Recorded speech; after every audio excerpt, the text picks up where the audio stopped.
자, 여러분들 안녕하십니까? 반갑습니다. 2020년 5월 마지막 날 방송을 하게 됐습니다. 5월의 마지막 주말 잘 보내고 계십니까? 1년을 다 줘도 안 바꾼다는 5월인데 글쎄 정말 좋았던 계절인데 코로나 때문에 약간 뒤숭숭했던 5월이었던 것 같습니다. 어떻게 그래도 주말 잘 보내시고요.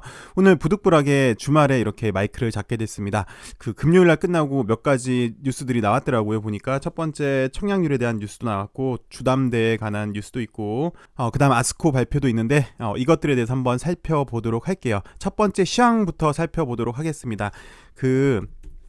지금 시황은 딱 두 가지로 볼 수 있죠. 첫 번째 국내에서 코로나 환자의 증가세, 그리고 두 번째 미중 분쟁, 이렇게 두 가지로 볼 수 있는데요. 첫 번째 코로나 환자 같은 경우는 지난주에 50명, 70명, 50명에서 어저께 40명으로 줄었다가 일단 감소되는 추세죠. 그리고 100명 이하는 일단 그래도 통제 가능한 수준인데 이제 늘어나는 확진자 수가 일단 수도권, 서울 일대, 그러니까 서울 경기 일대이고 그 다음에 학생들 쪽으로도 약간 전파가 되는 것 같아요. 그래서 불안감이 아직도 있는 것 같습니다. 뭐 추세는 약간 감소는 하고 있으나 경계를 늦출 수 없는 그런 모습인 것 같아요. 코로나는 그나마 일단 어느 정도 급속도로 증가하지 않았다라는 거에 대해서 일단 안도는 할 수 있으나 방심도 불가능한 그런 상황으로 보여집니다. 시장은. 그리고 두 번째는 미중 분쟁인데요.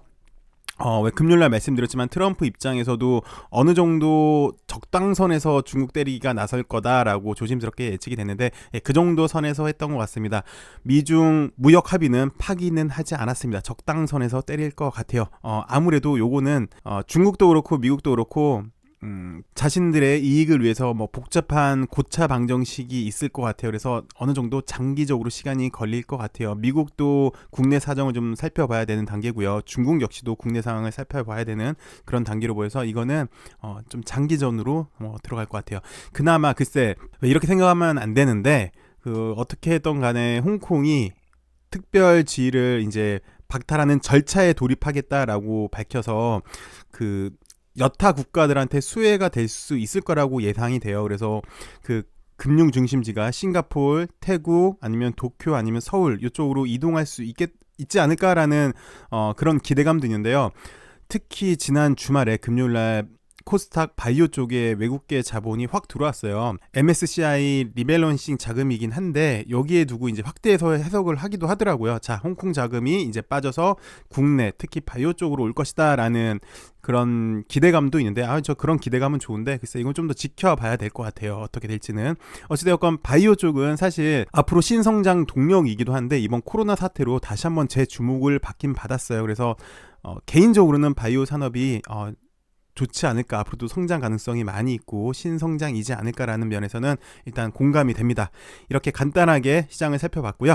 그 다음에 지난 금요일날 이후부터 나온 뉴스에 대해서 살펴보도록 하겠습니다. 첫 번째로 유상증자가 성공했다고 합니다. 100% 이상 초과 청약을 했다고 하는데 과연 요거의 의미가 뭔지 우리 한번 살펴보도록 하죠. 뉴스를 살펴보시면 HLB가 약 3,340억 규모의 주주 배정 유상증자에 성공했다라는 뉴스가 나왔어요. 그래서 청약을 받은 결과 3,340억 규모의 주주 배정 증자가 100% 이상 초과 청약됐다. 그래서 진 회장이랑 알렉스킴 1대 2대 주주가 유상증자에 전액 참여하면서 책임있는 경영진의 모습을 보였다. 그래서 첫 번째 의미가 뭐냐면요, 유상증자를 성공함으로써 회사는 더 발전 한 단계 더 업그레이드 시킬 수 있는 시드가 생긴 거죠. 자금이 생겼다는데 첫 번째 의의를 둘 수가 있어요. 물론 이건 여러분들이 다 아시는 거죠.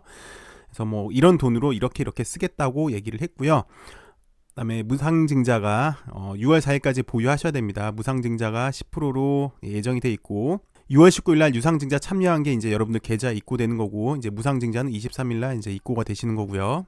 유상증자를 성공함에 따라서 원래 목표 5년 내 5개 이상 항암제 출시 플러스 이민요믹도 있겠고요. 어필리아도 있겠고요. 그래서 7개라고 얘기를 하고 싶네요. 리보세라님만 보면은 5년 내 5개고요. 이렇게 NDA 및 각종 병용 임상의 속도를 내겠다라고 HLB 관계자 회사 측에서는 그렇게 발표를 했습니다. 뭐 플러스 좀 전에 말씀드렸지만 이민요믹은 잘 아시다시피 올 연말 안에 임상 이상을 하고 혁신 신약으로 허가 신청 내지는 애루를 목표로 하고 있고요. 플러스 백신 개발 내년 연말까지 출시가 될 것 같고요. 현재로는 미 정부에 이렇게 자금을 신청해 놓은 상태고요.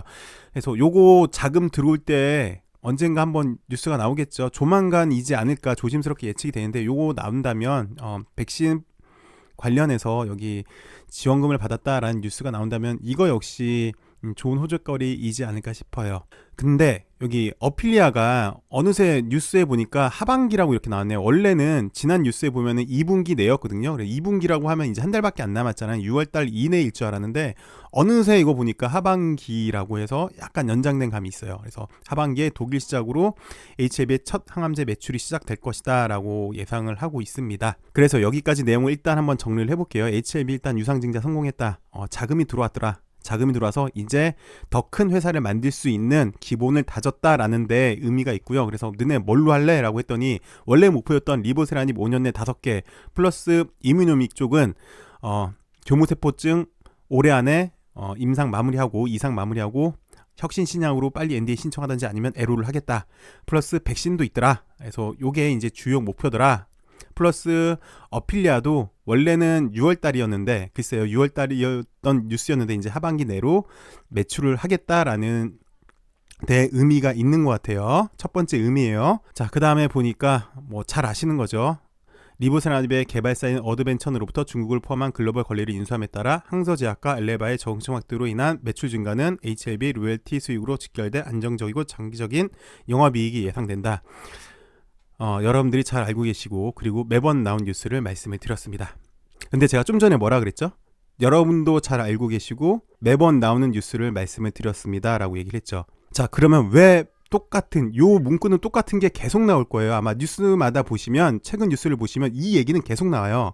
그러니까 왜 계속 똑같은 내용을 똑같이 기사를 낼까요? 중요하다는 거죠. 회사에서는 이거를 강조를 하고 싶다는 거예요. 그럼 도대체 이거의 의미는 뭘까요? 예전에도 제가 몇 번 설명드렸는데 보통 제약 바이오 회사는 무형자산이 많이 있어요. HLB도 마찬가지죠. 현재까지 회사에 돈 들어오는 건 없잖아요. 무형자산이잖아요. 신약 후보 물질이잖아요.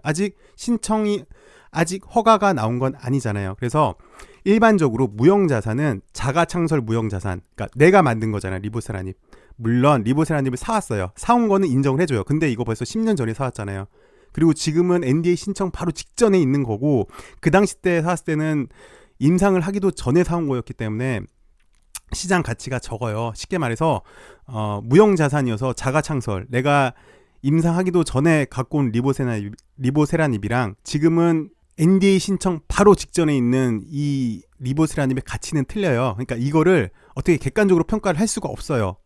객관적으로 평가할 수 있는 거는 돈이 들어와야 되는 거예요. 그래야 이제 회계상으로는 처리가 가능한 거거든요. 이 얘기는 그럼 뭐냐? 리보세라닙의 일단 첫 번째 객관적인, 회사에서 권리를 갖고 왔기 때문에 우리 회사의 객관적인 가치가 평가될 수 있다는 거예요. 이해하셨나요?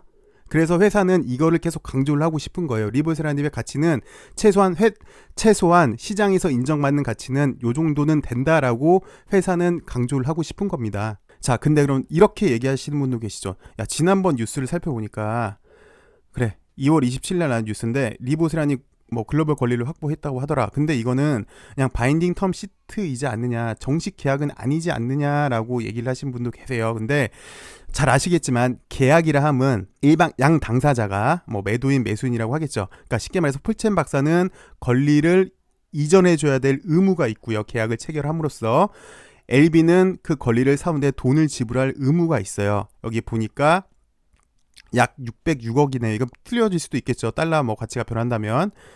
이런 돈을 줄 수 있는 의무가 있는, 최종적인 의무가 있는데 이 의무를 이행하기 위해서 묵시적인 의무가 있어요. 이 돈을 조달하기 위해서 회사는 유증을 한 거예요. 유증을 해서 이 돈을 구해서 폴첸 박사한테 주겠다라는 묵시적 의무를 지금 이행을 하고 있는 거예요. HLB는 유상증자를 통해서. 그래서 드리고 싶은 말씀은 뭐냐면 이 맨날 나왔던 얘기가 어드벤처로부터 글로벌 권리를 인수함에 따라 항서제약에서의 엘레바의 정증 확대로 매출 증가는 이 얘기가 단순한 얘기가 아니라 첫 번째 시장에서 객관적으로 평가받더라. 두 번째 우리 HLB는 이런 계약을 이행하기 위해서 묵시적인 의무, 유상증자를 통했고 유상증자를 통해서 자금이 확보로 됐기 때문에 이제 폴첸 박사 너한테 돈을 줄 거야 라는 묵시적 의무를 이행을 했고 이제 명시적 의무만 이행을 하면 된다라는 데 의미가 있는 거예요.